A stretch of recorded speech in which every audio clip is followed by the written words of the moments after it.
when we reflect that the rate of expansion of our universe is increasing. It was thought until Hubble that we knew it was expanding, but that surely Newton would teach us that the rate would diminish. No, the rate is increasing. The Big Bang is speeding up.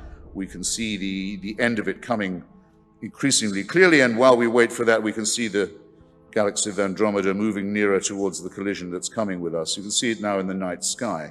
This is the object of a design, you think? What kind of designer in that case? To say that this must have an origin, and now we know how it's going to end, why ask why there's something rather than nothing when you can see the nothingness coming? Only replaces the question. Faith is of no use in deciding it. And that's on the macro level. From the macro to the micro, 99.8% of all species ever created, if you insist, on the face of this planet have already become extinct, leaving no descendants. I might add that of that number, 3 or 4 branches of our own family, Homo sapiens, branches of it, the Cro-Magnons, the Neanderthals, who were living with us until about 50,000 years ago, who had tools, who made art, who decorated graves, who clearly had a religion, who must have had a God, who must have abandoned them, who must have let them go. They're no longer with us. We don't know what their last cries were like. And our own species was down to about 10,000 in Africa before we finally got out of there, unforsaken this time or so far, to move from the macro, in other words, to the micro. Our own solar system is only halfway through its allotted span before it blows up. And as Sir Martin Ryle, the great astronomer royal and professor of cosmology at Cambridge, and incidentally a believing Anglican, says, by the time there are creatures on the earth who look as the sun expires, they will not be human. It will not be humans who see this happen if our planet lives that long. The creatures that watch it happen will be as far different from us as we are from amoebae and bacteria. Faced with these amazing, overarching, titanic, I would say awe-inspiring facts, like the fact that ever since the Big Bang, every single second, a star the size of ours has blown up. While I've been talking, once every second, a star the size of our sun has gone out.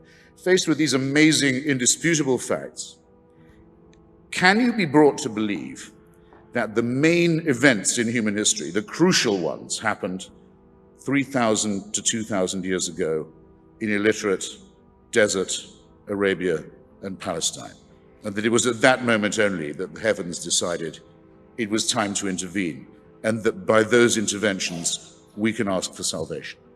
Can you be brought to believe this? I stand before you as someone who quite simply cannot, and who refuses, furthermore, to be told that if I don't believe it, I wouldn't have any source for ethics or morality. Please don't pile the insulting onto the irrational and tell me that if I don't accept these sacrifices in the desert, I have no reason to tell right from wrong. My own view is that it's very fortunate for us that it isn't true, and I shall say why. If there was a supervising creator who took a personal interest in your life, what you would have from the moment of your conception, at least in one interpretation, would be a permanent, inescapable, unchangeable, unalterable, unchallengeable rule, which would involve round-the-clock surveillance and supervision of every single waking and sleeping moment of your life. The abolition of any privacy in your life or even in your mind and your most private thoughts. The most complete form of totalitarianism ever imagined. And indecent, too, when you think of how many private moments would have to be supervised in this way and invigilated permanently. And that would go on not just for the rest of your life, as it would if you lived in Iran. It would go on after you died. In fact, after you died, the real invigilation would begin. They'd only have started with you at the moment when you left this vale of tears. The two offers are, at that point, as you will know, at least from two of the leading monotheisms, either an eternity of praise and servility, everlasting praise and adoration of someone who has only done his job by creating you, hasn't been invited to do so, a proposition that sounded more like hell to me when I first heard about it, or a very much more unpleasant one, derived not from the Old Testament, but from the New, there's no hell in the Old Testament. There's genocide, there's slavery, there's child mutilation, there's everything else you could wish for, but there's no punishment of the dead. Not until the arrival of the gentle Nazarene is it suggested that for a crime you probably were forced to commit, because after all, you're created a sinner. You're created sick and commanded to be well, the essence of the totalitarian principle.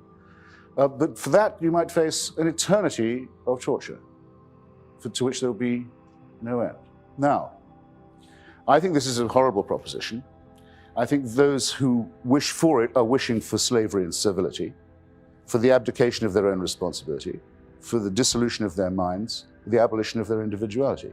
I'm therefore very glad to say that there is no evidence for it at all. We can relax. Read one page of Stephen Hawking about the event horizon, about the possibility that we will soon know not where the universe originated, but where it is tended, and the event horizon to which we may all be headed. There is more to inspire awe in one page of Stephen Hawking than in any of the fantasies of Tertullian, imagining that he could go to the window of heaven when he was promoted there and look down for his consolation on the torments of the damned. There's much more to be awe-inspired by in a page of Hawking than any number of burning bushes or other such myths. I don't claim to know more than I can. Everything I've said this evening, I've backed by assertions, evidence, argument.